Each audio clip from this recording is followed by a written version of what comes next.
Well, good afternoon, everyone, and welcome to day 4 of the 2021 ACS National Convention.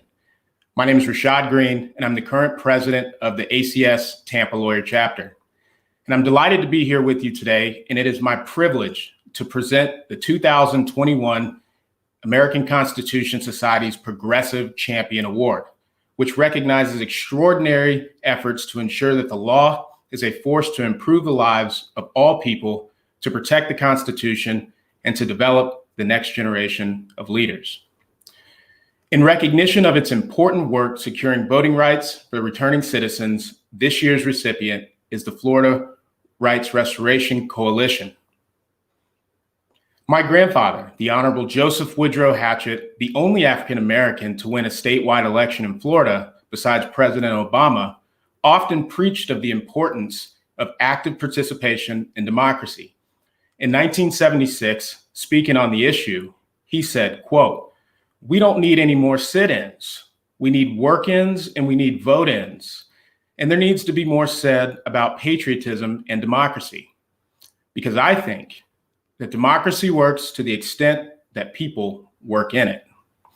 At a time when voting rights are being challenged in my home state and nationwide, the important work of the Florida Rights Restoration Coalition and its president, Desmond Meade, could not be more critical. Under Desmond's leadership, the coalition accomplished what most considered impossible. It led the largest expansion of voting rights in our country in 50 years, amassing more than 750,000 grassroots signatures, enough to add a proposed constitutional amendment to the ballot. The coalition's amendment, popularly known as Florida's Amendment 4, surpassed the threshold of 60% required to become part of the surpassed the 60% threshold required to become law, and restored the rights to 1.4 million formerly disenfranchised returning citizens. And now, having won that battle, their fight is not over. Seeking to maintain restrictions on the right to vote, Florida lawmakers have required that all fees, fines, and restitution be paid in order for the right to vote to be restored. The Florida Rights Restoration Coalition has set about paying off millions of dollars on behalf of these returning citizens. And if that's not working in democracy, then I simply do not know what is. And therefore, it's with great humility and gratitude that I stand before you today to present the 2021 ACS Progressive Champion Award to the Florida Rights Restoration Coalition and its president, Desmond Meade. Desmond. Thank you so much, Rashad. On behalf of the Florida Rights Restoration Coalition, I want to thank the American Constitution Society for recognizing the work that we have done here in Florida. And like Rashad mentioned, that, you know, we helped spearhead the movement to pass Amendment 4 in 2018. And here we are still in 2021, still fighting to make sure that the freedoms that Amendment 4 guaranteed to 1.4 million returning citizens are actually realized. You know, I did have what I thought to be a decent acceptance speech for this beautiful award here. But, you know, right before we got on, I was looking at the award and looking at how beautiful it was and how it reminded me of a teardrop. And that just totally reoriented my thinking to really wanting to talk about the tears that's involved in this. And when I'm talking about tears, I'm really talking about the fact that the work that we do as practitioners, the work that we do as lawyers and advocates, at the end of the day, is centered around real people from all walks of life and all political persuasions. And we understand the importance of placing people above politics. You know, it's the story of real people that keeps us going. There's a story about, you know, how being disenfranchised impacted so many lives. And I wanted to share the story of Barbara. Barbara was a young lady who we ran across as we was trying to register returning citizens to vote, and she had outstanding fines and fees and couldn't register to vote. But we were able to navigate those waters and make her eligible. And as she was filling out her voter registration form, she started crying. And when our organizers asked her why she was crying, she said because for over 24 years, she's been trying to register to vote, but she gave up thinking that she would never be able to vote because of her prior felony conviction and her previous drug abuse. But here she was that day actually filling out a voter registration form. And as she signed her name at the bottom of the form, she looked up and she asked the organizer to pray that God would allow her to live long enough to cast the ballot. Now, when I was told that story, it struck me right in the center of my heart, because here we had a person, which we didn't know at the time, but her doctor had given her 6 months to live. And her dying wish was not to meet a celebrity or visit an exotic location, but rather just to get to feel what it felt like to be an American citizen, what it felt like to be able to participate in democracy. And Barbara is not an anomaly. Her story is indicative of millions of citizens throughout this country, and definitely hundreds of thousands of returning citizens in the state of Florida who want to be a part of our society. And the way that they feel a part of our society is being able to have the right to vote and participate in elections. And that's why we do the work that we do, because we know that when we are allowing people access to our democracy, we're giving them hope, and we are legitimizing their existence, not only as a human being, but as a citizen of this country. And so in that spirit, in the spirit of the tears that was shed to get us this far, in spirit of the tears that are still to be shed in us continuing this work, I want to just thank ACS for this award, and just know that Florida Rights Restoration Coalition, we would not stop, we would not be denied, and our response to voter suppression is aggression. And if folks want to limit access to democracy, we're going to be fighting 10 times as hard to make sure that every American citizen have free and unencumbered access to the ballot box. Thank you once again. Congratulations, Desmond. Thank you for those moving words, and thank you for your leadership and the courageous work of the Florida Rights Restoration Coalition. Hello, everyone. I'm Christopher Wright DeRocher, Senior Director of Policy and Program here at ACS. Today's panel will discuss the Constitution in Exile and will be moderated by David Cole, the National Legal Director of the American Civil Liberties Union. David oversees the ACLU's Supreme Court docket and manages the organization's 140 staff attorneys. He has argued many cases before the Supreme Court, including Masterpiece Cake Shop and last year's Bostock v. Clayton County, which held that Title VII bars discrimination on the basis of sexual orientation and transgender status. He is on leave from Georgetown University, where he has taught constitutional law and criminal justice since 1990, and is the Honorable George J.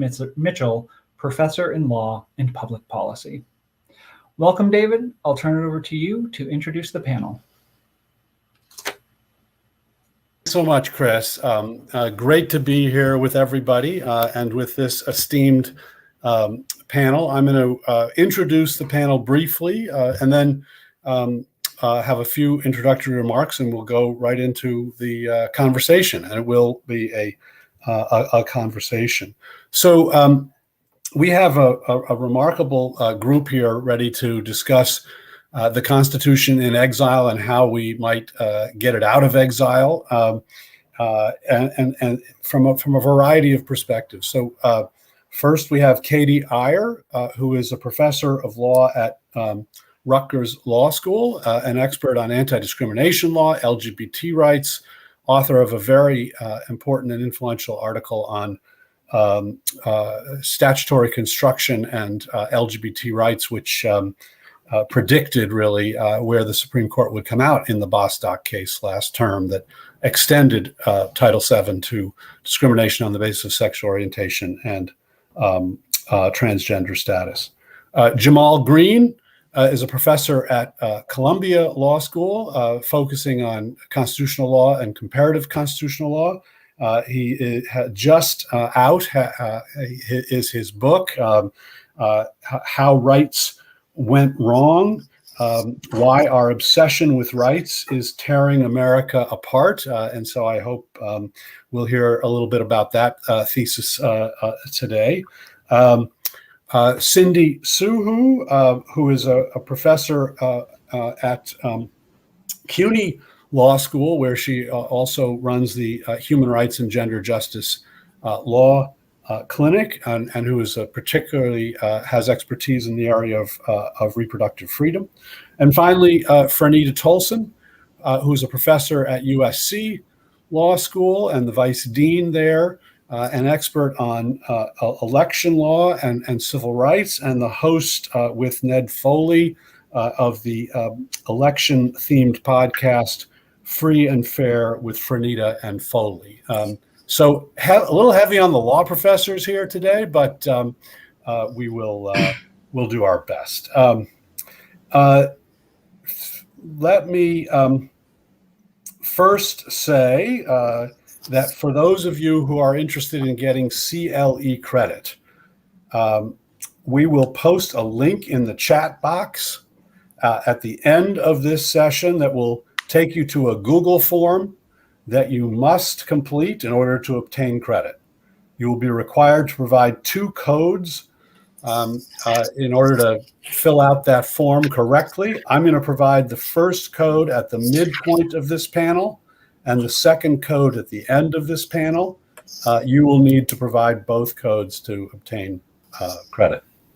And then we're going to have a conversation here for a period of time, but we will then go to your questions in the latter part of the time we have. And so we encourage you to be active participants during the panel. Please use the live comment section on YouTube, which is located on the right side of this page, via Facebook if you are watching there, or on the ACS website to share your remarks and questions. I will select as many questions as I can during the last section of our conversation. Please note that in order to comment, you need to be logged into your Facebook or Google account. So that's it on the formalities. So, what are we talking about here today? The title is The Constitution in Exile. That is a term that is attributed to DC Circuit Judge Doug Ginsburg, who argued in a 1995 article that certain constitutional constraints that were originally intended had gone under enforced or unenforced and needed to be brought back into the constitutional picture, especially Commerce Clause limitations. And it really, I think, has become kind of shorthand for the campaign led by the Federalist Society and by leading conservative thinkers, jurists, and activists to attack the administrative state through a variety of constitutional tools, whether it be renewed Commerce Clause limitations, reinvigoration of the non-delegation doctrine, originalism, as a method for interpreting the Constitution, the Appropriations Clause, the Appointments Clause as a method for limiting the existence of independent agencies. Even some First Amendment arguments have been advanced as deregulatory tools, and this has been, this has been a long-term campaign. We're now 25. If you date it to 1995, when Judge Ginsburg wrote his article, you're talking 25 years. I think the effort started a little bit before that, maybe even 10 years before that. And so it's a long-term strategy, and it's a strategy that has made some significant progress Although I would say really remains to be seen how successful this will be, how radical the reforms will be in terms of sort of cutting down the force of the federal government and the administrative state. I think the jury is really very much still out on that, but it's within range in a way that it was not within range before, say, Donald Trump got elected. But of course, Donald Trump did get elected. Donald Trump then appointed 3 justices on the Supreme Court and many judges on the federal courts of appeals and the district courts. Without the filibuster, he was able to really rush through a remarkable number of unprecedented number of judicial appointments. And so, we on the liberal side of the spectrum face a challenging legal terrain. Those of you who are new lawyers, lawyers to be, those who are old lawyers and believe in our Constitution, may well feel that our Constitution, if not in exile, is on the precipice of being deported. And our Constitution, by our Constitution, I think there's a question what that is. I would say our Constitution is a Constitution that is designed to protect those who cannot protect themselves through the political process, that is attentive to the need for independent courts to protect the marginalized, members of minority groups, dissidents, the disempowered, and we're going to talk today about how those who care about that Constitution, that constitutional vision, ought to proceed in a world where there are many judges and justices who may not share that view at this point, in a world where 70 million Americans voted for Donald Trump, even though he quite clearly lost the election because so many more voted for Joe Biden. So, I think the questions include what sorts of arguments should we be thinking about? How should we frame our arguments? What sorts of tactics should we be considering? What forums are important? How do we approach a 6-3 conservative Supreme Court when we are before the court? I suppose on the table also is the question of court reform. Although I think that our panel will focus on assuming, which I think is a proper assumption, that there won't be court reform, at least not in the short term. What do we see? So next Supreme Court term, we will have some very likely have some early indications of what we're going to expect. As people know, the court has granted review in an abortion case. It has granted review in a case challenging New York's requirement that people show a special need to be able to carry a concealed weapon. There's I think better than 50-50 chance that it grants review in the Harvard affirmative action case. So you could have a term in which abortion, guns, and affirmative action are all front and center.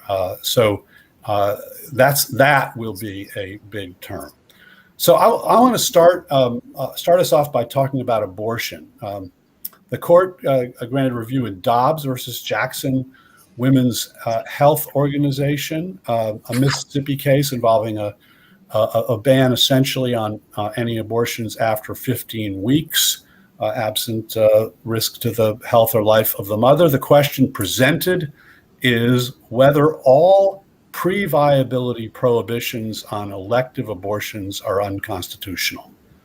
Whether all pre-viability prohibitions on elective abortions are unconstitutional. So Cindy, tell us what's at stake in this case. What are the possible outcomes that we might see?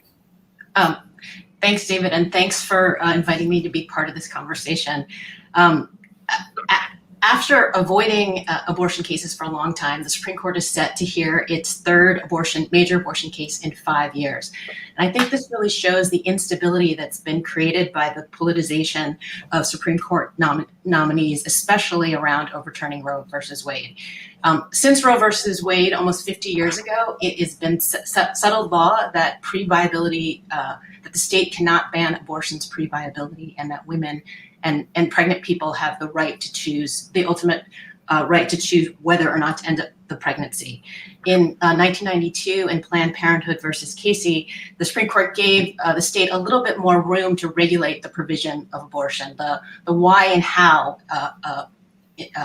in terms of how abortions are performed. But and the question really was whether those regulations imposed an undue burden on abortion. And after Casey, it became almost a cottage industry for states to pass laws, making it more and more difficult for people to access abortion as a practical matter, even as they retain the legal right and to choose abortion. And particularly at issue were trap regulations, and these were targeted regulations of abortion providers that made it that only applied to the provision of abortion, didn't apply to other health services that were essentially of the same risk, and really had no health purpose, and were really designed to make it too costly or impossible for abortion providers to comply. And the issue had been, what test does the court apply to determine whether these regulations are undue burdens? And just 5 years ago, in 2016, in Whole Woman's Health versus Hellerstedt, the court clarified the standard, and it struck down a trap regulation. And initially, the lower courts applied the standard. But after Justices Gorsuch and Kavanaugh joined the court, we saw greater lower court resistance to applying the standard. They were, rather than applying the standard, they were really anticipating the changes at the Supreme Court. And then last year in June Medical, which was one of the last cases that Justice Ginsburg heard, the court actually heard a case involving the identical regulations to the regulations it struck down in Whole Woman's Health versus Hellerstedt. And although Justice Roberts, in a concurrence, provided the fifth vote to overturn this regulation on stare decisis grounds, his reasoning actually rewrote the standard that the court actually applied just a few years ago in Whole Woman's Health versus Hellerstedt. And what we're seeing now with the new conservative majority and the appointment of Justice Barrett is that there's a rush to pass laws not only about what constitutes an undue burden, but laws that really go to the heart of Roe versus Wade and go back to this issue of whether the state can actually ban an abortion pre-viability. And right now we've seen actually 165 bans that have been introduced by state legislatures, and 10 have actually passed. So I think, one thing that we need to think about is just how the politicization of the court has really created this instability and this place in which the court is really reversing, not only reversing its decisions on the undue burden standard, but really going to the heart of Roe versus Wade. So, and do you have a sense of sort of what are the range of outcomes that we might expect the court to hand down a year from now? Because it will be a year from now when we get the decision. I mean, I suppose they go from overturning Roe altogether, right? To saying there is no the due process. Where in the Constitution does it say anything about protecting abortion? That's the most extreme, and then the other most extreme is we win. All right. So my guess is that they're going to come down somewhere in the middle there. So what are the middle options? Well, I don't think quite in the middle. I feel like, more. I think like one thing we need to be attentive to, right, is that Roe and Casey are really key cases in the sort of substantive due process line of cases, right? So if Roe and Casey go, I think that there's going to be a real threat to this idea that individuals have a liberty right to make personal choices that impact their lives and their futures. So where's the Supreme Court going to go? It's interesting, right? Because this viability line had really created sort of a concrete standard, right? So if we get rid of viability, what's going to be sort of the new bright line? I think that's really an open question. I think the Mississippi law is 15 weeks, so I think we're going to see. I think that the Supreme Court could say that this Mississippi law is constitutional, and then we'll see sort of an open season where states are going to try to ban abortions earlier and earlier, right? So we've seen like states pass laws at 6 weeks and some at conception. 6 weeks is actually probably before a person even knows that they're pregnant. I think we're also going to see the court consider laws that try to restrict the reasons why a person has an abortion. And this has always been, it's been well settled that a person can have an abortion for any reason prior to viability. So I feel like these are going to be all the questions that are going to be opened up. And so we have a year until we will learn the result of this case. Is there what can folks do between now and then? Right. Who care about the right, beyond filing amicus briefs or calling the Center for Reproductive Rights and offering them ideas for arguments that will persuade 5 justices. What can and should folks do who want to minimize the chance of a bad decision? Right. Well, I mean, I think for the litigators at the Center for Reproductive Rights and the ACLU and other litigators who are working on this case, I think working on these issues, I think, on the one hand, I think that we need to be defensive in terms of trying to preserve what we can of Roe v. Wade, right? And thinking about maybe Justice Roberts' view about what the new standard could or should be is not going to be as extreme, and thinking about how to build off of his decision in June Medical. But I think we also need to play the long game and develop alternative legal theories to protect reproductive rights and justice that would be more consistent with the way the public actually understands the issue. And I think thinking about not only making sure that abortion is legal, but also accessible. I think that that's actually important for the broader public, and also that we're protecting people's ability and supporting people's ability to choose to have children. I think we should be developing those theories. I think we can be thinking about, as we develop these theories, maybe trying out state courts where that might be more protective, or where there might actually be affirmative government obligations to protect rights. I think that the other thing we have to do is we really need to mobilize and recognize that the majority of the country is not anti-choice. 77% of people polled do not favor overturning Roe v. Wade. So I think we really need to be active, mobilizing legislatively to stop the passage of bad laws, to pass laws that actually could codify Roe v. Wade. There's the Women's Health Protection Act, which would do just that, but also thinking about passing laws that would ensure that people have access. And so people have also been working to ensure that there isn't discrimination in insurance or Medicaid coverage for abortion.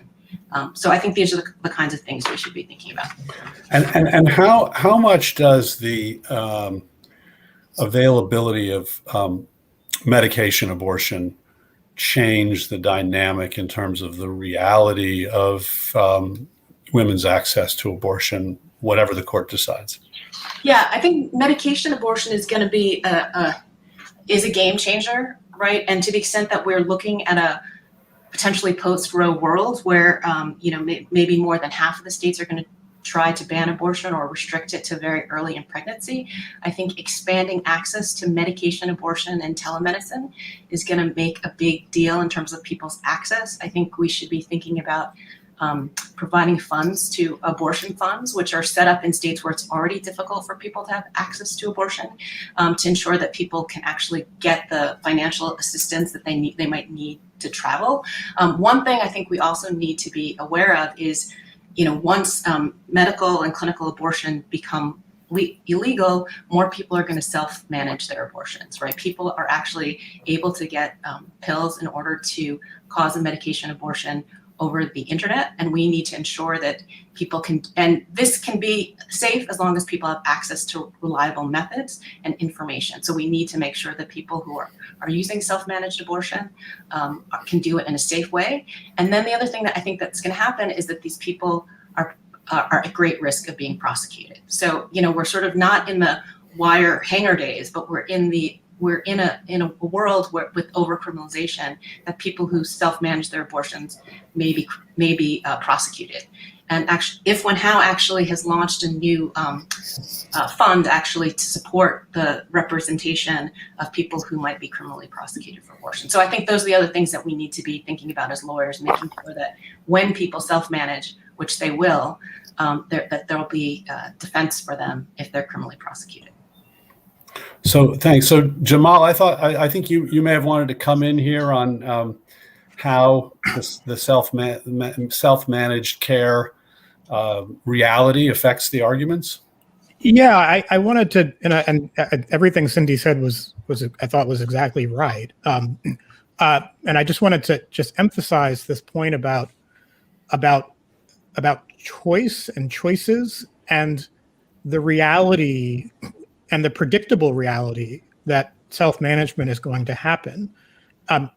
We tend to think of sort of pro-life and pro-choice as being these, opposite sorts of things. But, if one is serious about being pro-life, then there should be much more focus on giving women genuine choices about whether to choose to become parents or not. In a number of other countries, and most prominently Germany, courts have been really integral in requiring that as a necessary component of any restrictions on abortion rights. If you're going to make abortion more onerous, you also have to marry that to providing family leave, to providing employment guarantees, providing childcare, providing prenatal and postnatal health services, so that you can't, if you're going to violate women's autonomy, you can't do that certainly without also giving choices that makes it more likely that they're going to choose childbirth. And in the U.S., right, the most strongly anti-abortion states also invariably have the least generous leave policies. And I think there's more work to be done, I think, in emphasizing that that's not a pro-life legal regime, right? So the argument that, being pro-life requires you also to be in favor of giving people choices, I think can resonate with some constituencies. So, and I could see how it could resonate with some political constituencies. I find it hard to see how our Supreme Court, within our constitutional tradition, would find that the states are required to provide affirmative assistance to. I mean, haven't they rejected those arguments time and time again? Yeah, so I'm not suggesting that the court's going to accept that argument, a sort of German-style argument that the state is required to provide certain services. But as we all know, the line between law and politics is not so stark, right? So if the environment in which one is confronting a law like the law in Mississippi is one in which it's emphasized that Mississippi, among many other states, is not very generous in providing women with genuine choices, it puts this kind of restriction in a different light. And I think that does have an impact on people, or potentially does. Right. So Cindy, back to you on sort of, one way of viewing all of this is that 50 years ago, the Supreme Court decided Roe versus Wade, thus launching a 50-year movement for social and constitutional change that has succeeded to some degree, right? It has not succeeded in terms of what they want, which is to overturn Roe versus Wade. It failed most dramatically in Casey, 20 years after Roe, to overturn Roe. It has succeeded in watering down the right. It has succeeded in making it more and more difficult for many folks to access the right. And one can imagine that if the court were to decide, let's say the court were, I think it's unlikely, but the court were to decide Roe versus Wade is overturned, a decision that 77% of the public is against, would be against. That's one of the reasons I think it's unlikely it will happen, because the court doesn't generally do things that 77% of the public is against. And if you started seeing prosecutions of women for obtaining abortions, not a good look for their side. You could see a real ramping up of political action on the side of pro-choice that would, be remarkable. So I guess the question is sort of what should pro-choice advocates learn from the 50-year lesson that the pro-life movement has provided us? Yeah, thanks for that question. I feel like, it's a question both what can we learn from the anti-choice movement, but also what can we learn from the reproductive justice movement? I feel like, the reproductive rights movement has been sort of narrowly focused on the constitutional right to abortion. And I think there are lessons that the reproductive rights activists can learn from the reproductive justice movement. But in terms of just thinking about the sort of this long-term strategy to overturn Roe versus Wade, I think some aspects, and I'm not saying that we should actually adopt all these strategies because some of them I think are problematic, but I think there was a refusal to accept Roe versus Wade from the very beginning. I think in conservative circles, despite the fact that it was established precedent, there was continued to be strong dissents, the building of constitutional theories, and just a constant push. Right, even when Roe was well settled, and so there's this constant challenge, right? And there's been a constant creativity and the sheer variety and volume of bills designed to test Roe v. Wade over the years has really been tremendous.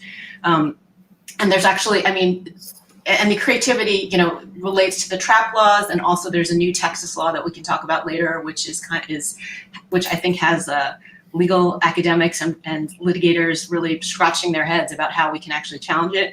But there's also been, I think, a strategic cynicism in terms of, even when they knew they couldn't overturn Roe versus Wade, passing laws that de facto made it impossible for many people to access abortion. And I think there's a parallel to voting rights, right? This idea that, Roe versus Wade wasn't overturned, but we're just going to put more and more barriers so people can't actually access it. And in some ways, I think that was an incredibly successful strategy because a lot of people didn't politically mobilize because Roe versus Wade wasn't overturned, right? Even though for many people, they couldn't, as a practical matter, access abortion. I think that the right has been incredibly successful in developing pipelines to, they're incredibly creative about creating these new bills and then just sort of farming it out to state legislatures. And a lot of times, the legislators don't even know exactly what the law does. They only know that it's going to get them like a check, amongst their pro-life constituency. And then I think the other thing that, they've been great about is integrating their world vision with and their messaging and their communication and their legislative strategies. And they've done this in terms of passing bills to protect their view of fetal life, right? And so the newer bills are banning abortion at 6 weeks or 12 weeks because of fetal heartbeat or fetal pain. There's no scientific evidence for either of those things, but it doesn't really stop them because that's sort of their vision. They want to talk about the fetus and try and humanize it, even though it's not supported by the science. But sort of the drumbeat of these messages over and over, I think, really have an impact on the public at large and constituencies. So what we should do, I think we really need to adopt our own constitutional vision that people can get behind. And I think it has to be a robust vision that, again, really is about people's meaningful access to reproductive justice and the full range of reproductive choices. And really give people something positive to get behind. And like Jamal said, I think that, in some ways they've been incredibly cynical in terms of talking about pro-life and yet not really creating any opportunities for people to choose to parent, right? And I think we need to really try to make sure that we're not just about creating legal rights, but that all people have access to the rights.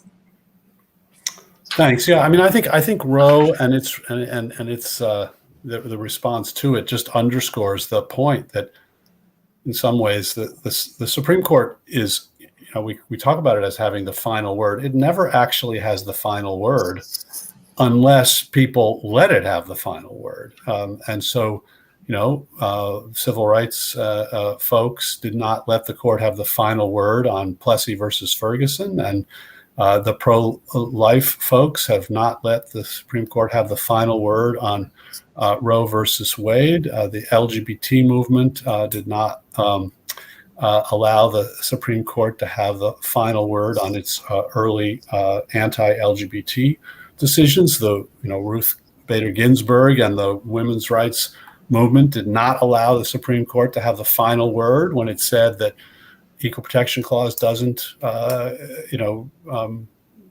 question laws that discriminate on the basis of sex. And so, I think that's just a really, when we're facing a court where we're going to get some we will get some decisions, more decisions that we're unhappy with than are happy with. I think it's important to keep in mind that they are not the final word, unless we let them be the final word. So I want to shift now to the area of LGBT rights, because that's an area in which, the final word has definitely not even been provided by the court, but where, the LGBT movement has really made, tremendous strides in a relatively short period of time, in terms of the history of our country, on achieving equality. If you take decisions like Romer and Lawrence and Obergefell and Bostock, that's a pretty darn good record under a conservative majority Supreme Court. Every one of those decisions was handed down by a conservative majority Supreme Court. So, and right at this moment, we're seeing a lot of pushback, right? In particular on trans rights, and particularly they're focused on medical care for trans folks and bans on trans women playing and trans girls playing girls and women's sports in many states around the country. But Katie, what do you take from the fact that the LGBT movement has had such success with a conservative majority Supreme Court, and what does that make you feel about the future with respect to some of the current attacks that we're seeing? Thanks, David. That's a great question. And I mean, what I'll say is that what I think this really emphasizes is something that's already been alluded to quite a bit on this panel, which is that fights over rights are a long game, and they're a game in which the Supreme Court is not the only actor, right? And in which we can't necessarily assume that the court will simply follow predetermined ideological predilections.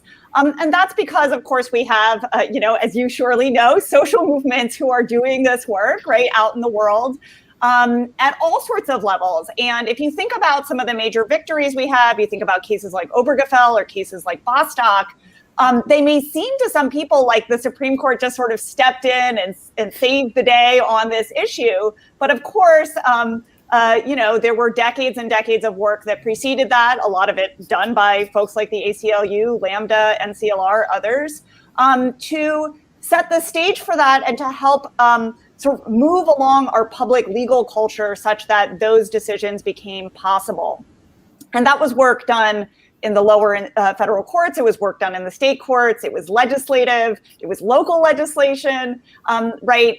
So all of those pieces were important to reaching a point where the court could arrive at the decisions that it did in those cases. So I think that's a really valuable insight for this moment in time, that just because what you see at this current moment is a array of justices who may not seem favorable to a particular issue doesn't mean that the work isn't important and that it won't have an impact down the line. So thanks. So let me take one break here, and this is the official CLE break, where you are those in the audience who want CLE credit are told the secret code that you are supposed to write on your form, and that is Federal 5, capital FEDERAL, the number 5.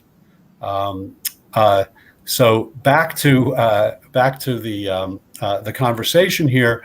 Many of the challenges, it seems to me, when I look at the marriage equality movement, I see a situation in which the folks on our side who are seeking to advance equality could really set the agenda, right, by where they brought cases, how they brought cases.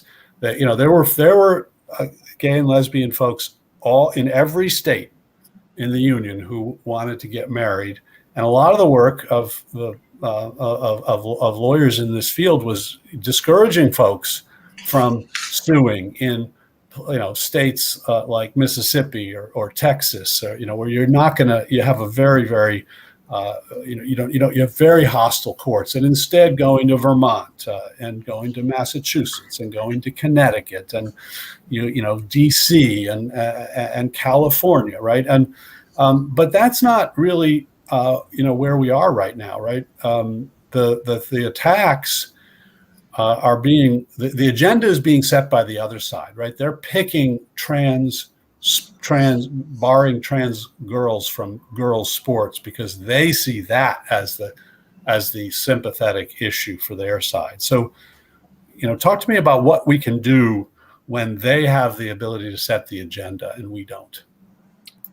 That's another great question. I mean, I think there's a few things, certainly the lesson of that what persuades people and ultimately is important to that sort of legal success is seeing the real people who are behind the discrimination.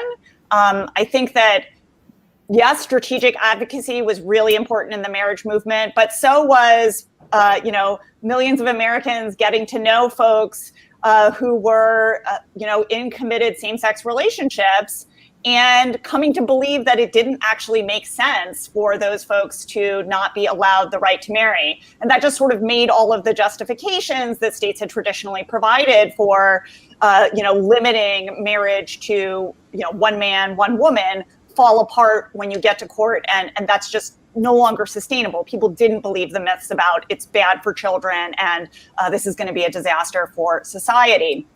And I think that actually, both that sort of getting to know the people, and then on the flip side, one of the other things that I think was really important about the marriage movement is in choice of legal strategy, they didn't shy away from strategies that really put on trial the issue of whether the state had a real reason for what they were doing, right? Some of the earliest cases are decided on rational basis grounds.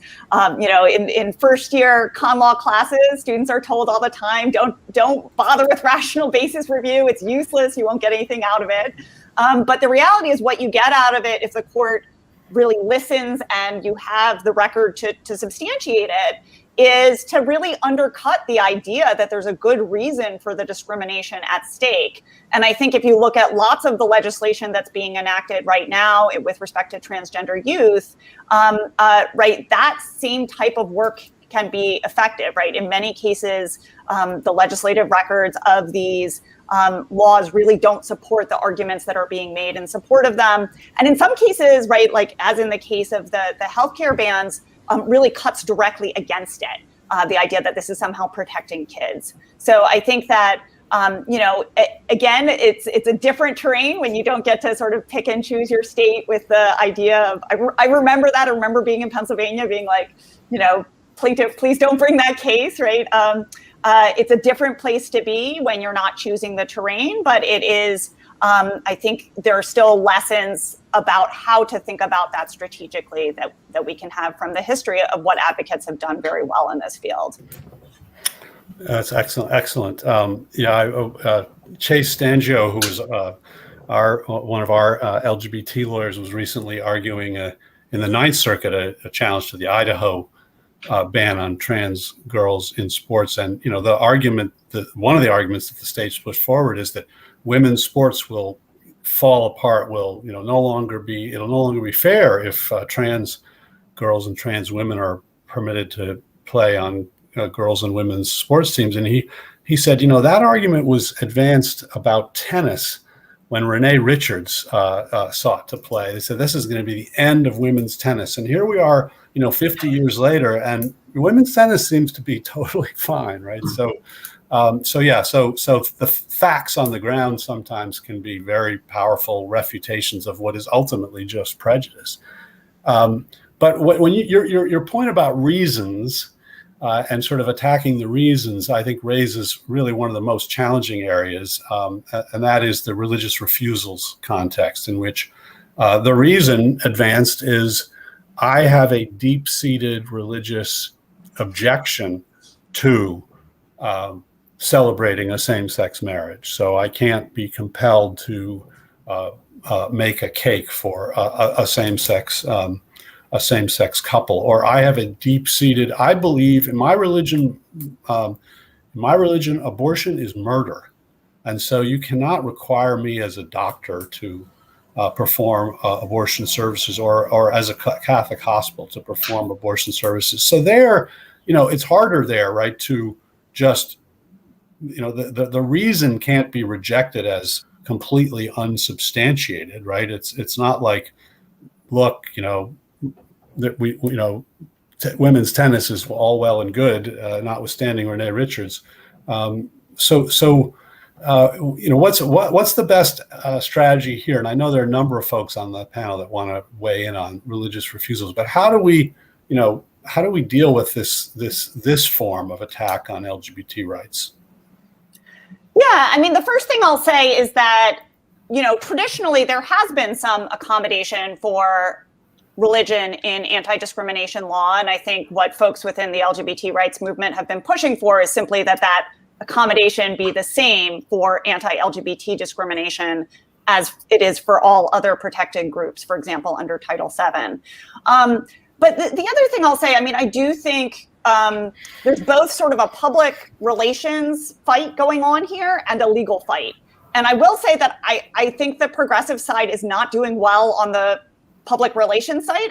I think that there is a sort of increasing sense that, folks who are religious are being persecuted in a certain way. And that's important to attend to, that piece, just as much as the legal piece. What I'll say on the legal side is I think it's important to parse out the different types of religious liberties arguments, right? We're not always talking about the same type of religious liberties defense at issue here.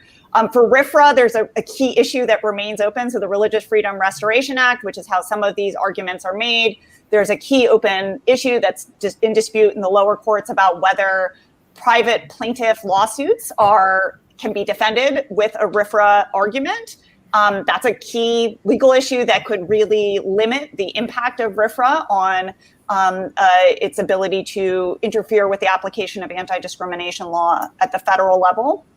We've got the Fulton case coming on the free exercise side. I was a Fulton optimist at the time of oral argument, and we've since had this series of per curiam decisions, which I think make it a little less likely that we'll see the city of Philadelphia win in that case. So for those of you who are watching who don't know this case, it involves the city of Philadelphia terminating their contract for the placement of children for adoption with Catholic Social Services because Catholic Social Services said they would not serve same-sex couples. And Catholic Social Services is raising a free exercise argument saying that was impinged on their free exercise. There are, of course, still bases on which the court could reach a result in favor of the city in Fulton. But I think what this more recent free exercise doctrine, which has been decided in the context of some of our COVID restrictions on worship, suggests is that public entities need to be really attentive to how they're treating religion and to making sure that if they're giving exemptions to other folks, they're giving comparable exemptions to religion. And if they don't want to give exemptions to religion, then they shouldn't be giving those exemptions to anyone, right? There's a real equality norm and sort of most favored equal norm that's being increasingly introduced into the doctrine. Thanks. I want to bring Jamal in on this because, as I understand your argument, at least from that I've seen, maybe the city of Philadelphia should win Fulton because one of the defenses one of the arguments that Catholic Social Services is making is there are 29 or so foster care certification agencies that all get contracts from the city to certify foster care families. And so if you are a same-sex family, you won't get certified by Catholic Social Services because they will turn you away no matter how qualified you are. They will turn you away because you are same-sex. That's it for them. But the Catholic Social Services says, well, but that doesn't stop same-sex families from being eligible to adopt foster care kids, because they can go to any of the other 28 agencies that don't discriminate on the basis of same-sex status. So would you vote in their favor on that theory?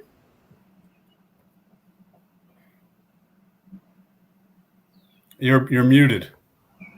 So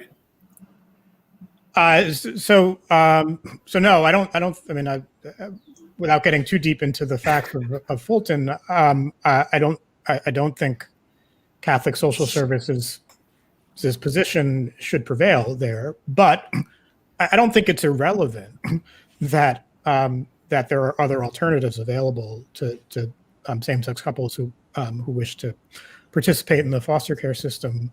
I think it is. I think it's also quite relevant that this is a city agency engaged in a licensing process and not just simply autonomous private actors.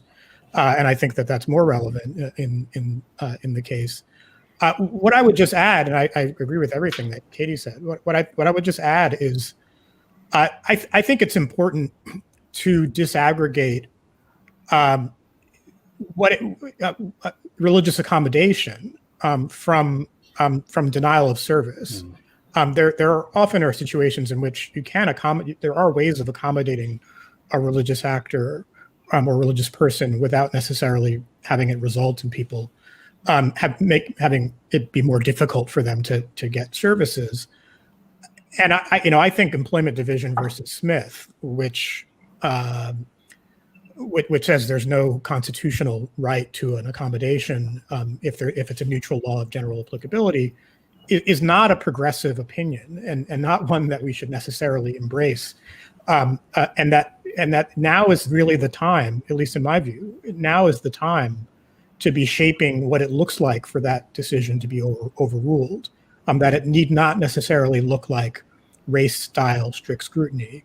That overruling Smith, which I'm sure lots of justices are chomping at the bit to do, doesn't mean that the city of Philadelphia has to lose that case. In fact, I think it shouldn't mean that. So I think trying to shape what it looks like to lose in that context is really important, and we shouldn't cede that ground to the right. Thanks. Cindy, do you want to jump in on religious refusals and the? Yeah, I mean, and I agree with both what Katie and Jamal said, and but I feel like one point to underscore is just that the right has been so clever about weaponizing the religious rights, and what we're really seeing is not.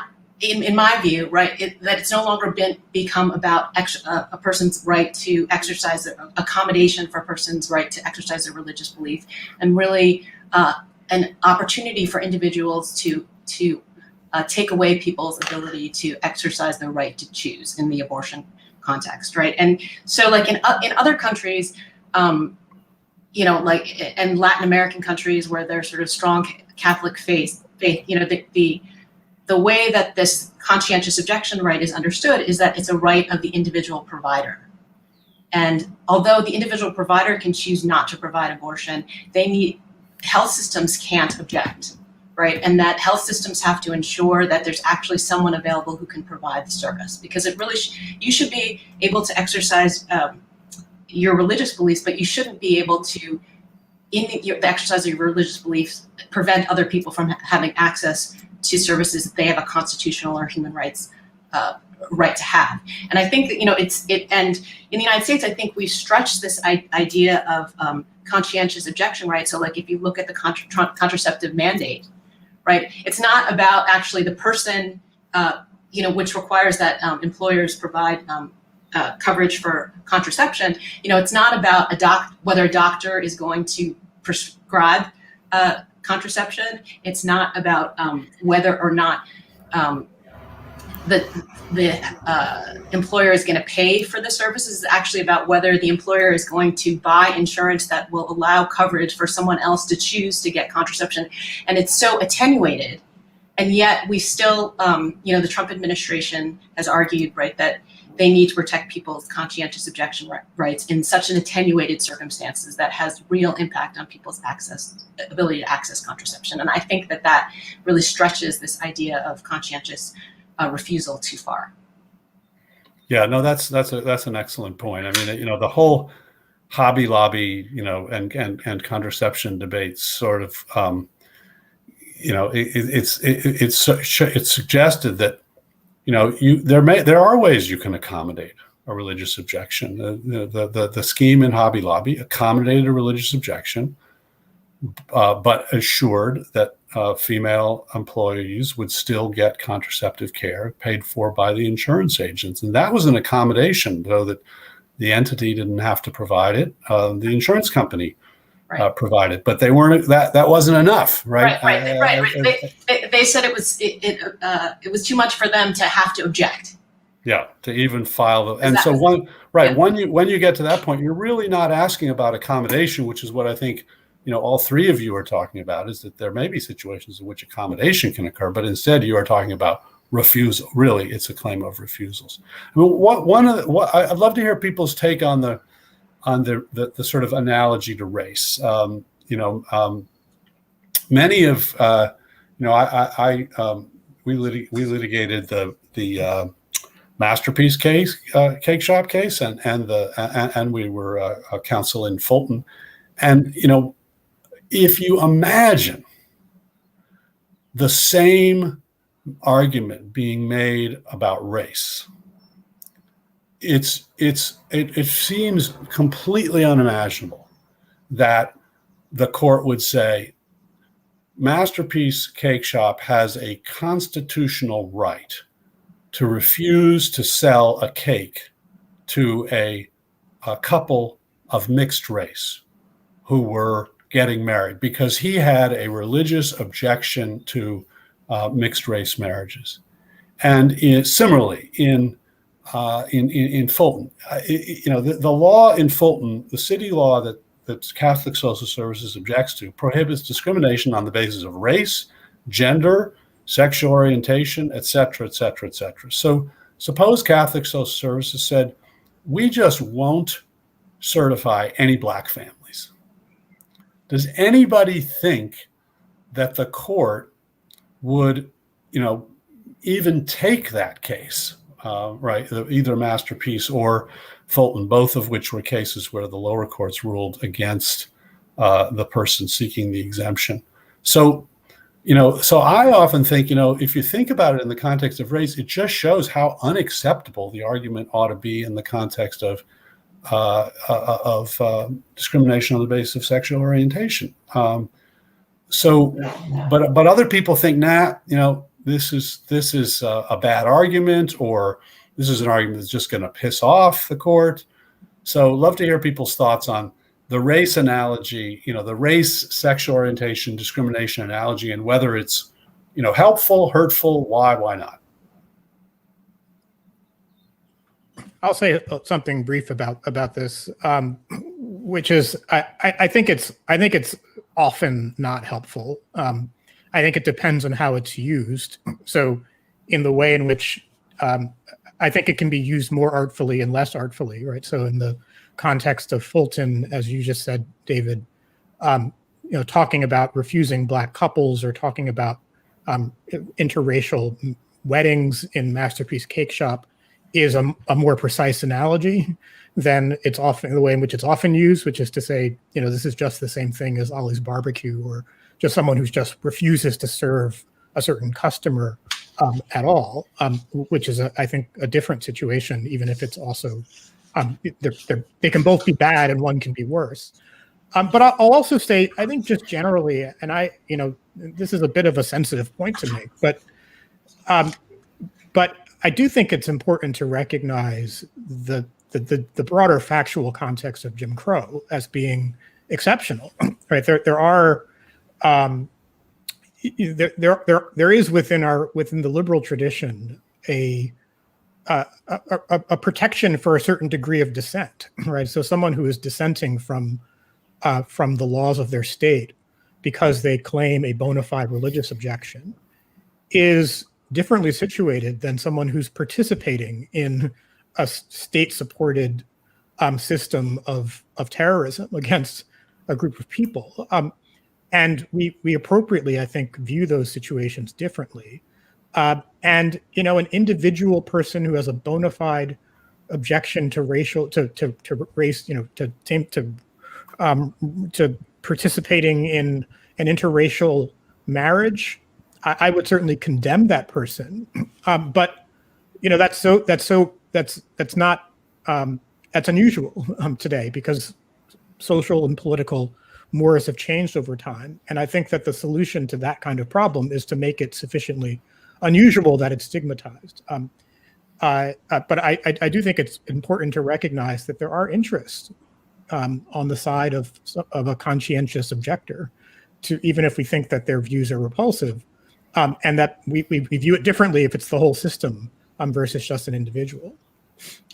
Just to piggyback a little bit on what Jamal was saying, I also think this is interesting in the sense that descriptively, we've seen this play out in another First Amendment context. And what we've seen is that whether or not the court foregrounds it, that difference in context seems to matter to the court, right? So if you look at First Amendment associational rights, the court starts out with respect to race in cases like Runyon versus McCreary saying there is no associational First Amendment right to discriminate, period. It gets to gender and it sort of waffles, right? It says there's such a right, but you get strict scrutiny, and it actually invalidates, every case it hears where there's a claimed right to discriminate based on sex.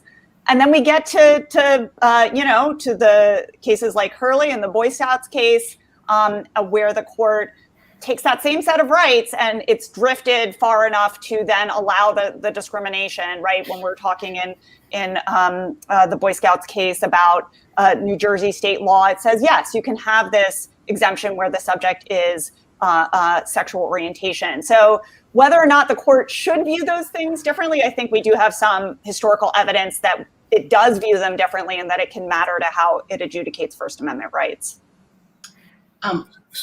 I just wanted to just add, I'm not an expert on the LGBT cases, but I don't know how Masterpiece Cake was organized as a business, but I think, the other thing to think about in the reproductive rights context and Hobby Lobby, right, is this, I think it's one thing to recognize that individuals have religious rights, and it's another thing to think about corporations having religious rights, that corporations have a right of religious refusal, which, we've seen in Hobby Lobby and the Trump administration regulations about the contraceptive mandate, this idea that corporations actually can say that they have a religious objection to providing contraceptive coverage. I think it goes too far. Yeah. Great. So let me turn. Thank you for all that. Let me turn to Fernita and the small subject of democracy.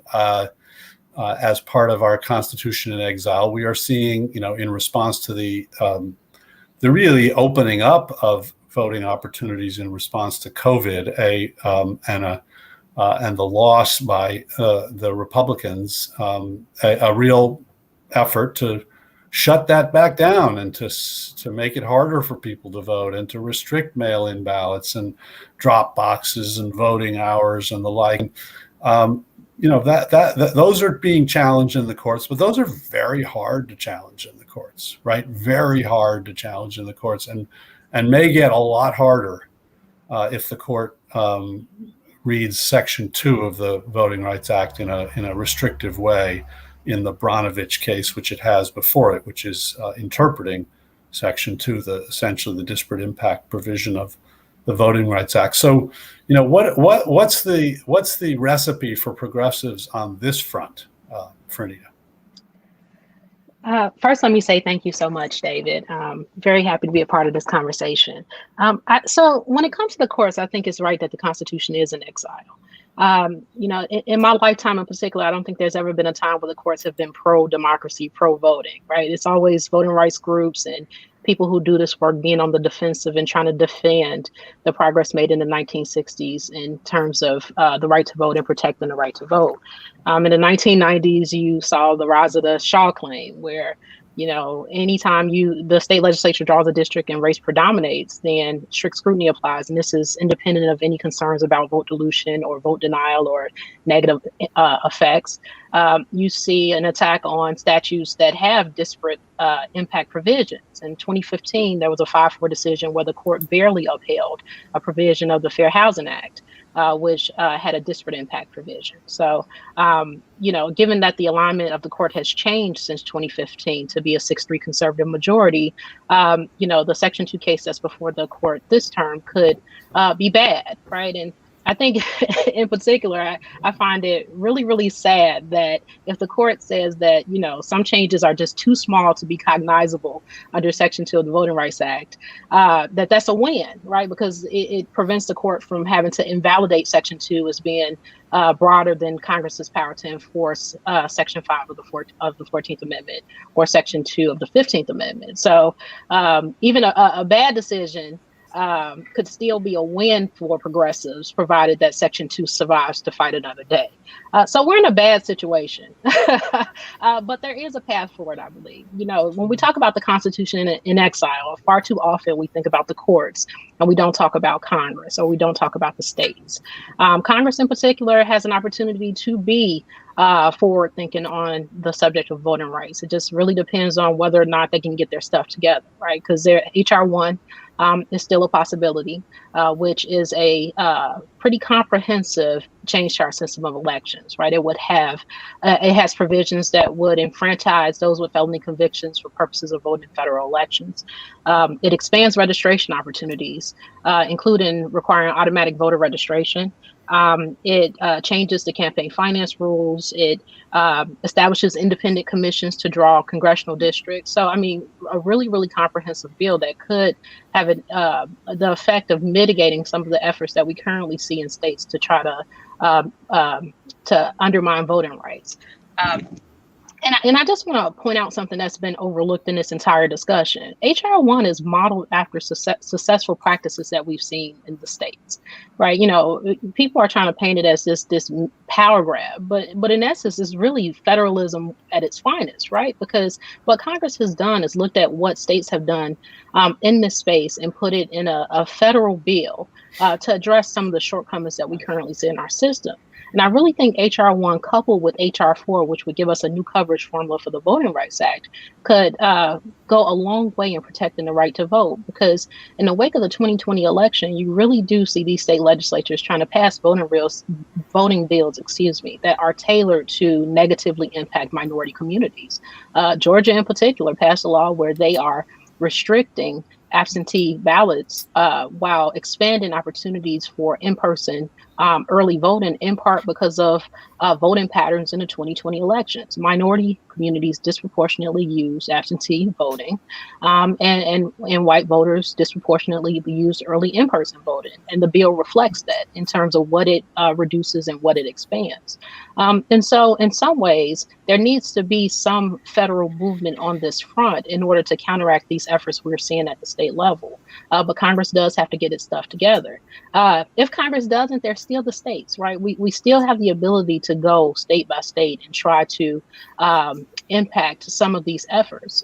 Georgia did pass a law, but there are still grassroots organizations that are on the ground fighting these laws, trying to get people registered, trying to get movement in terms of opposing the new laws in order to prevent it from having maximum impact. So there are things that can be done. All hope is not lost, but I think it's important to understand that the courts will not save us. So I have just 2 words in response to that. Joe Manchin. Sorry. Did I say that out loud? I did.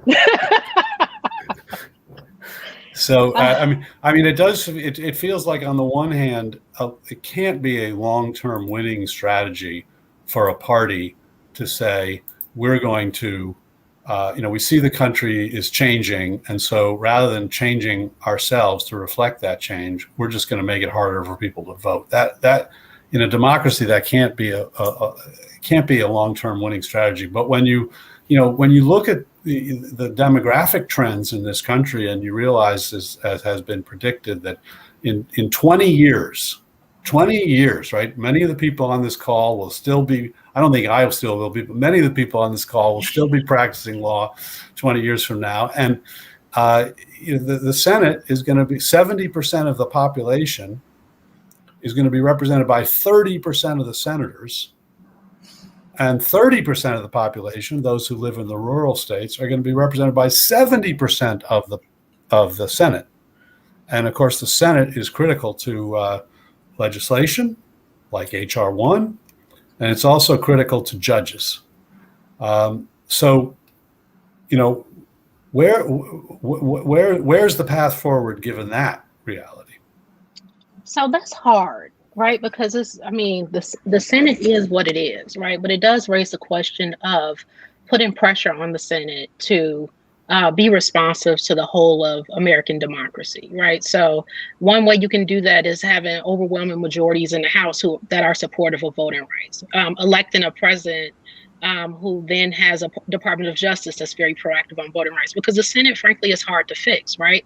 But I wonder if part of this is that we just take it for granted, right? You know, like some of the failure to move on some of these issues and sort of place blame on the Senate, which is problematic. Like, I don't want to minimize that, is the fact that I think we've gotten complacent to some extent, and we just expect our democracy to keep moving along sometimes at a snail's pace, but still move along, that it'll exist. But if you study the entirety of American history, it seems like our commitment is not to democracy, but it's to democratic norms, which is a very different thing. Right. And because it's a commitment to democratic norms, and norms can be changed, and norms are dependent on democratic majorities and who controls the House and what they value, who controls the Senate and what they value, and so on, then it's very hard to argue that democracy requires certain things. And so in some ways, we do need to amend the Constitution to be more reflective of the fact that we want to be a democracy, that we aspire to be a democracy, and what our democracy should look like, as opposed to relying on democratic norms that turn on things like which party controls the Senate, right? Because, for example, if we had a constitutional amendment that actually memorialized a right to vote, as opposed to relying on a court to interpret or read the Constitution to say that there's an implicit right to vote, I think that would go a long way towards protecting our democracy than our current system, where we do have to worry about shifting democratic majorities and whether or not one party has a commitment to democracy and another party has a commitment to autocracy. And so, you know, part of the problem is that our norms and our expectations are not mirrored in our governing documents. And that question of, you know, what do we do with our anti-majoritarian Senate is a broader part of that conversation. I think the first thing we ought to do is make DC a state so that I would have a senator Let me turn to Jamal. Jamal, you've just published this book, How Rights Went Wrong. I wonder what you've been thinking about the sort of history of rights in our republic. What advice would you have to, ACS folks about how we, seek to pursue our vision of rights, given what we face at the Supreme Court and the Court of Appeals? Yeah, so I don't have easy advice. I guess that's why you've got to read the 336 pages of the book to figure out what I really think. But I think generally speaking, the book is about kind of reconciling rights and pluralism. And part of that reconciliation is keeping that kind of marginalized vision of what the Constitution and what the laws can be alive within the law. I think just in practical terms, one way of doing that in the current moment is to be thinking more about sort of passive virtues, thinking about ways of, and I'm reminded of what Fernita said about Section 2 of the Voting Rights Act, right? How do you lose less completely? You've got to strategize for that. That sounds really dark, but I think it's actually optimistic to think that that's even possible. As I look over the last several years, there have been examples of ways in which that's happened, particularly around Chief Justice Roberts, who I think has a very conservative set of ends, but is temperamentally interested in kind of off ramps. He doesn't like kind of evulsive change. So constitutional avoidance as a mechanism, construing statutes in ways that may be a little bit twisted but avoid a constitutional holding. And we saw that with Chief Justice Roberts himself in the Wisconsin Right to Life campaign finance case. We saw it in Namudno, Northwest Austin Municipal Utility District case that was a prelude to Shelby County. We saw that in the Affordable Care Act case in Sibelius. Cindy talked about June Medical, where, and it's really the same dynamic where Chief Justice Roberts' opinion is a loss in the sense that he's redefining what the standard, what the undue burden standard looks like under Whole Woman's Health. But at the same time, by relying on stare decisis, is buying time, and time is really valuable when you're the out party, or the outside. You know, getting another 2 or 3 years, it may look like wolf in sheep's clothing, but the wolf needs to take some time to get that clothing off, and by then there could be political change. So that's really important.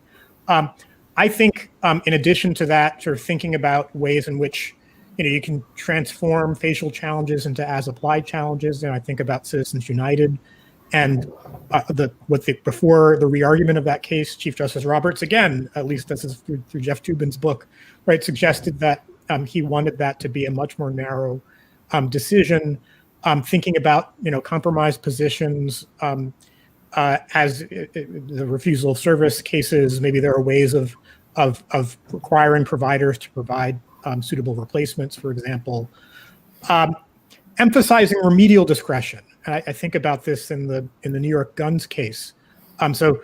Think about a case like Parents Involved, which is the school integration case from 2007, in which the court says, because you used race in the wrong way, we're going to just strike down your plan. What if instead of that, the court had said, we're going to suspend invalidity? We're going to say, it's unconstitutional, but we're going to give you, 6 months to correct or cure the constitutional problem. Maybe that kind of, putting those kinds of options on the table for the court.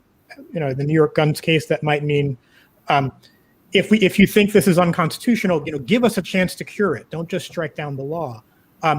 Those kinds of delaying tactics, or keeping some responsibility in the hands of democratic actors. I think we need to be thinking in those kinds of terms when you're in this kind of facing this kind of majority against your position. So playing defense. Well, making defense your offense. Yes. Yeah.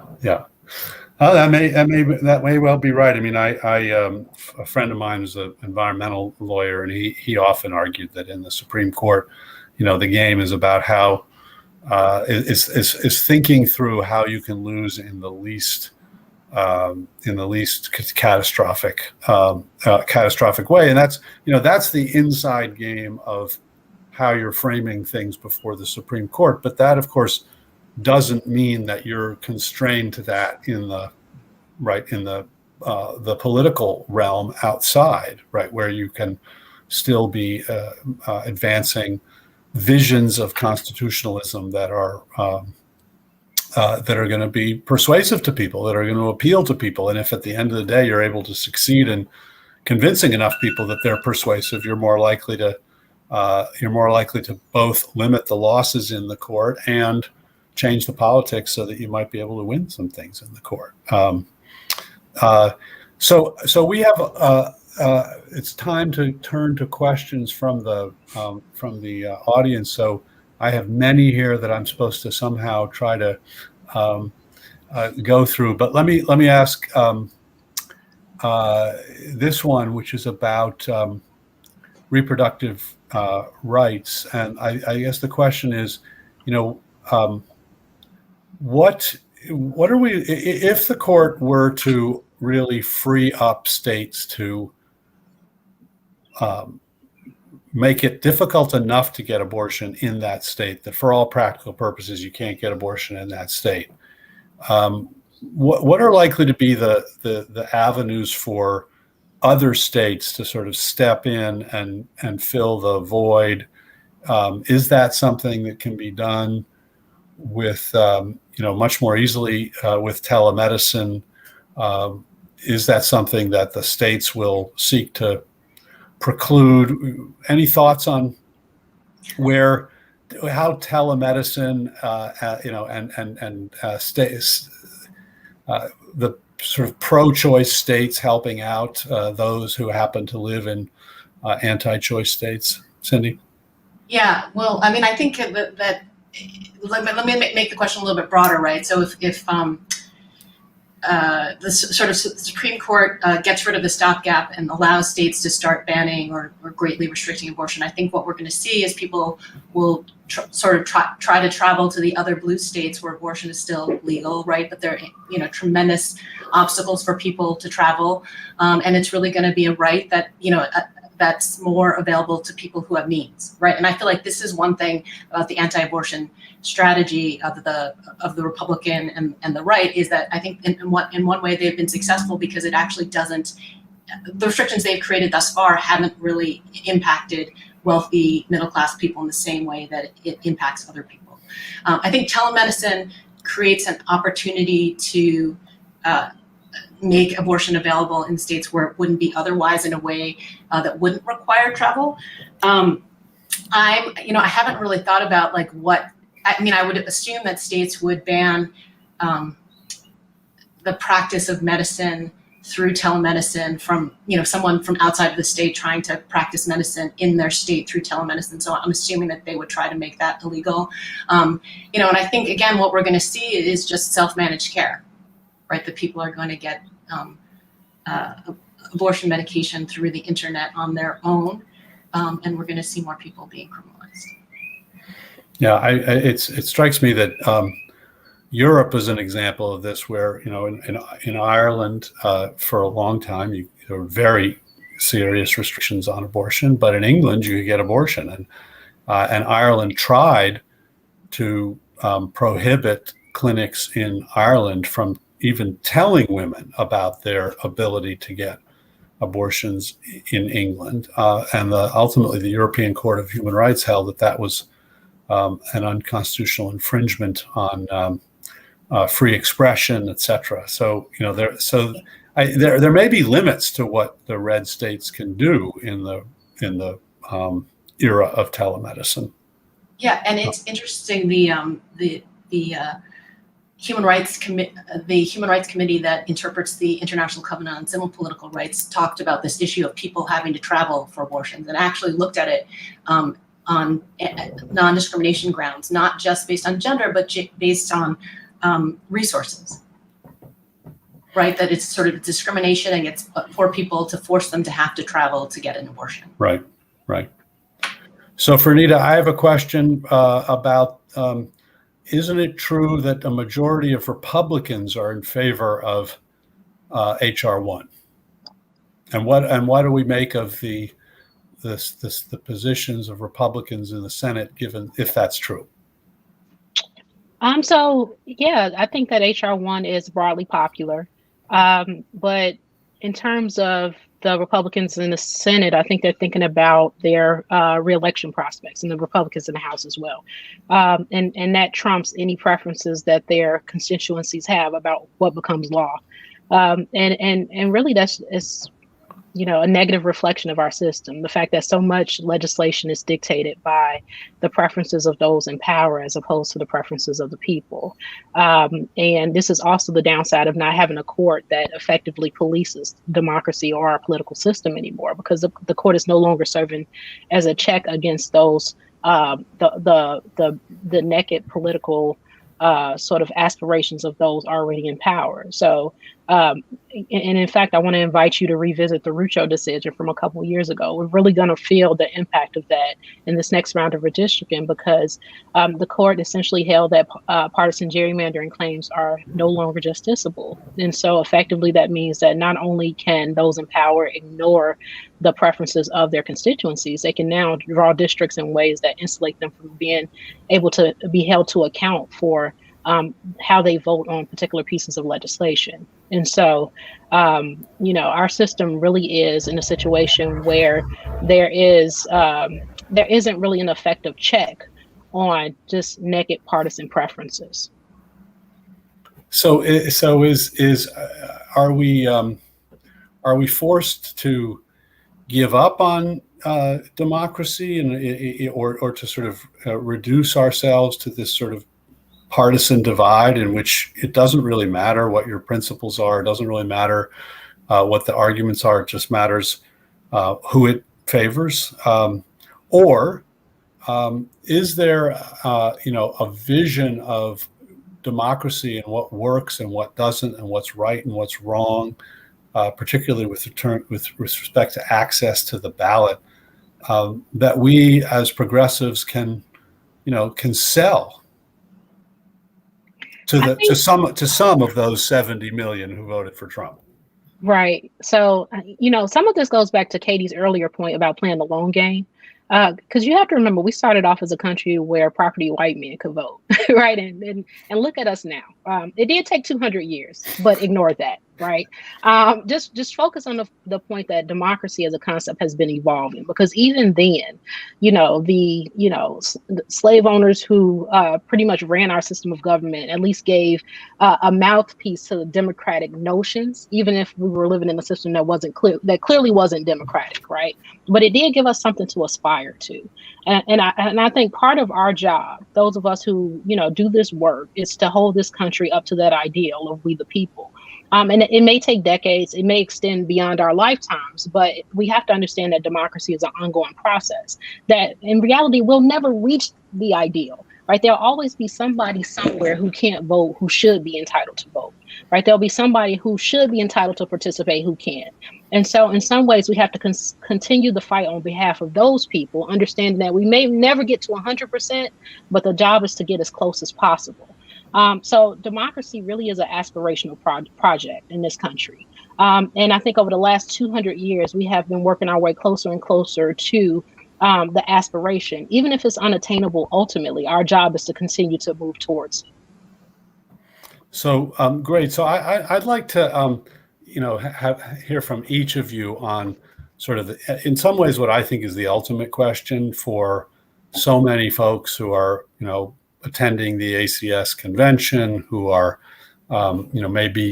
maybe starting out in their legal careers, and that is sort of in a challenging period, in a period where it feels like gaining ground is going to be a really tough ask, where the best you can hope for, often with respect to the Supreme Court, is the two words "cert denied."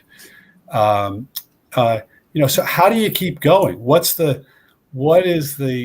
motivates you to keep sort of writing your books, your articles, working with lawyers to try to advance a vision of justice in a forum, namely federal constitutional law, that is, seems to be moving in the other direction. So I don't know who wants to go first. Why don't I call on folks? Cindy. I knew I was going to be first. I've been thinking about this question, and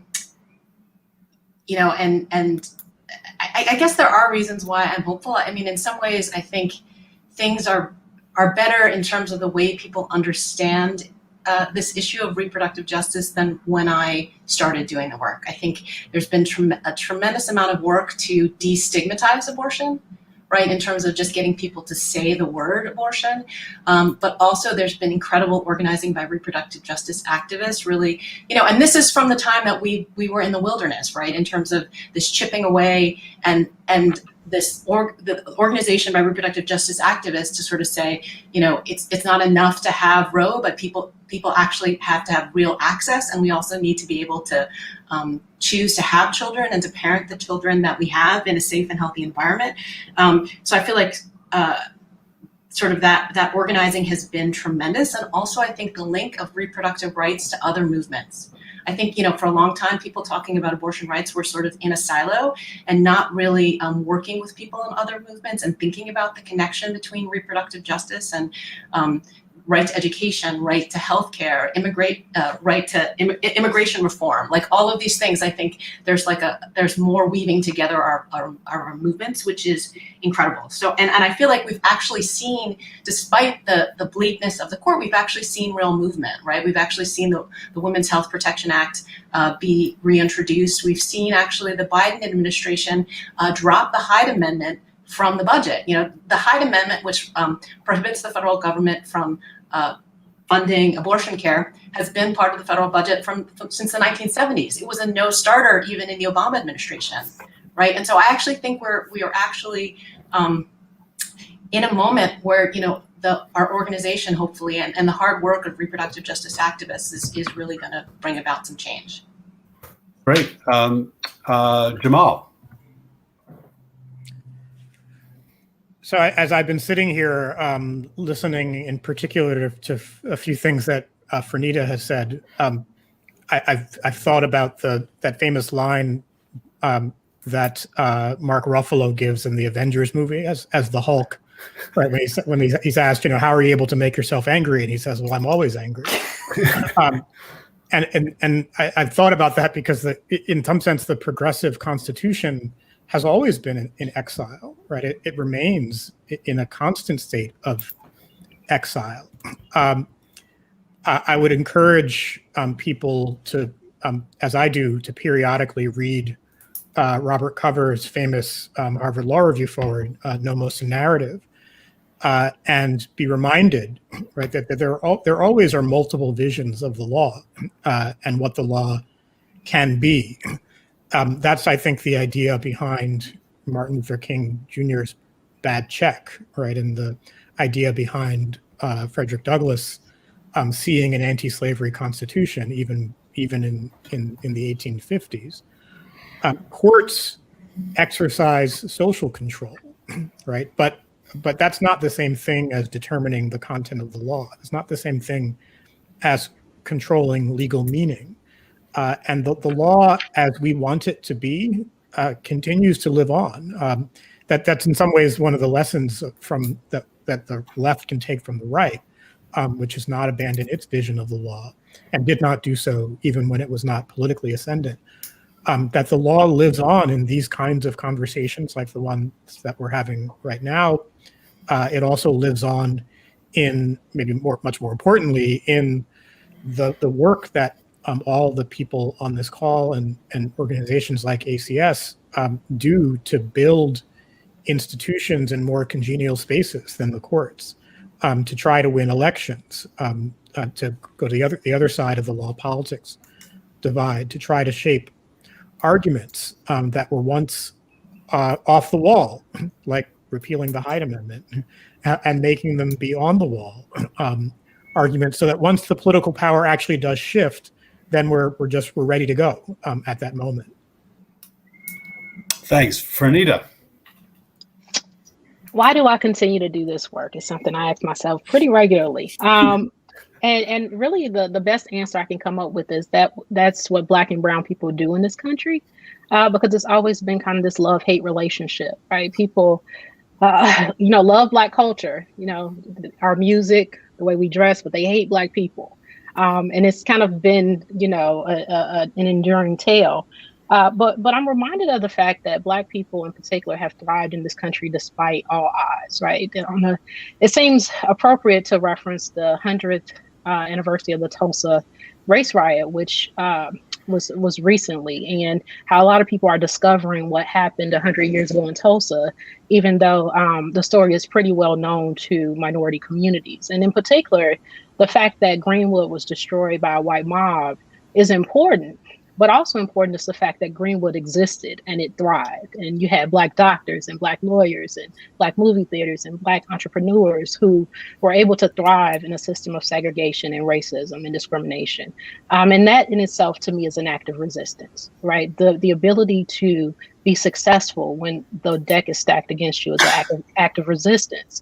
And so that's why I write, because I view it as an act of resistance. And there are so many in our community who continue to do that in every way imaginable, right? Joe Biden won this past election because Black people and brown people turned out and voted in Philadelphia. They voted in Milwaukee and Atlanta and all these other places. And, you know, Doug Jones won in Alabama because Black women turned out in large numbers and voted for him, right? So Black people, despite the fact that we have been mistreated by this country, we continue to fight for it. And so that's why I do what I do, right? I'm gonna force this country to live up to this ideal, even if they hate me for it. Thank you, Franita. Katie. Hard act to follow. I mean, I'll say I really just come back to many of the sets of ideas that we've been talking about throughout this panel. The idea that rights and justice and how the Constitution is going to be understood is not restricted to a particular moment of time, and it's not an arena in which the Supreme Court is the hero of the story, right? The hero of the story is all of those folks who are going out to vote, who are, doing the work in the trenches of litigating cases, who are, trying to persuade their friends and neighbors as to what is the right and just way to understand these very broad, concepts, equality, liberty that we've been given in the Constitution. And I think, viewing things from that perspective, it actually provides a very optimistic take on the importance of all of the work that not only the folks on this panel, but people in the audience, many, many others across the country, grassroots organizers, all of that is a part of what will build our Constitution of the future. And I think every piece of that is important. Well, thank you. I want to thank all four of you for really fantastically thoughtful and insightful perspectives on the challenges that we face and how we can face them sort of, open-eyed, but with determination. I always come back to a quote that I read many, many years ago in a book by Cornel West and Roberto Unger.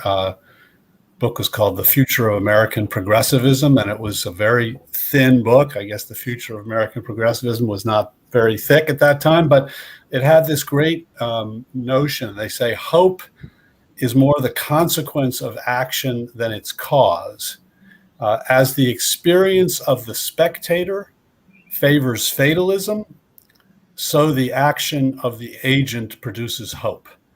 And, what I've always taken from that is the idea that, it's not that you're born with a hope gene and therefore you act.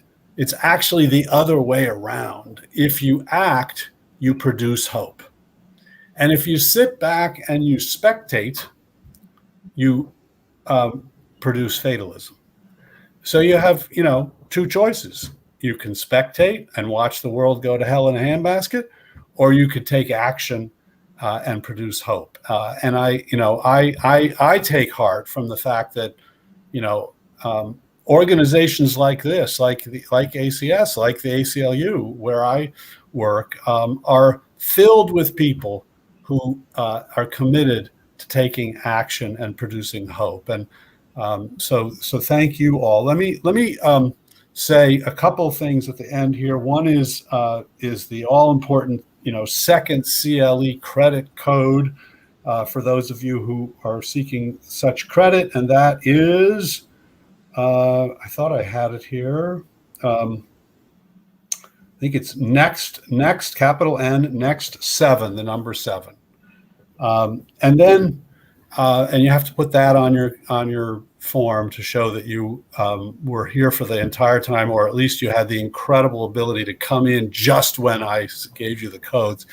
But let me also say, close with just a note in recognition of the passing today of Chief Judge Robert Katzman of the Second Circuit, just a truly great judge, a truly great man, someone who took action to produce hope. He really started the Immigration Justice Corps in New York, and which has now provided, I understand, over 90,000 immigrants with lawyers who otherwise would not have been represented. I mean, that is the kind of action that produces hope. So we just learned today of his passing, one of the great judges.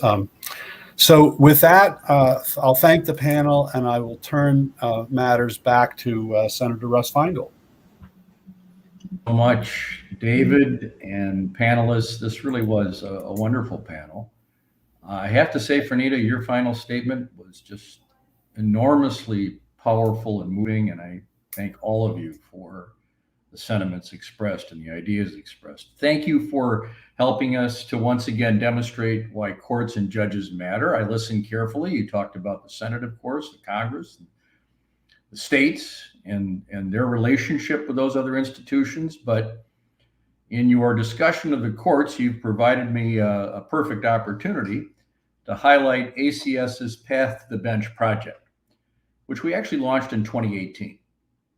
Our goal with this project is to utilize ACS's national and local networks to identify talented progressive lawyers and help them attain influential legal positions in the short, medium, and long term. Right now, we are, of course, particularly focused on identifying progressive candidates for the federal bench. And so we've developed 52 working groups across 39 states. It's a true grassroots effort, tasked with bringing together voices from every part of the progressive legal community in their area, and with intentionally reaching out to communities underrepresented on the courts, whether that underrepresentation is due to demographics or areas of practice. We believe that the judiciary should reflect the public it serves. This is why we're putting a premium on increasing the diversity of the federal bench. This includes gender, race, ethnic, LGBTQ, and professional diversity. We have actually, through this process, submitted hundreds of names to the White House, and I'm happy to say that even today, some of these individuals are being confirmed for lifetime key judicial appointments. We look forward to making sure that this grassroots work continues throughout the coming years. So this concludes part one of our programming today, but I strongly encourage you to take a quick break and then come back at 4 p.m. for part two, when we'll have a career development session focused on the various progressive lawyering opportunities during the Biden-Harris administration. Thanks so much for attending.